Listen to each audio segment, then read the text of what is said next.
Siamo a Anguillara Veneta, nella provincia di Padova. Uno dei miei posti preferiti è questo.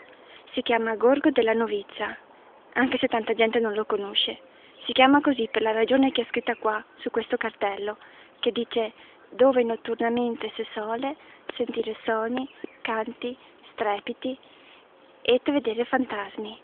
La gente dice che in questo posto, tanti e tanti anni fa, si è uccisa una ragazza che non voleva assolutamente sposare il fidanzato che la famiglia gli aveva assegnato.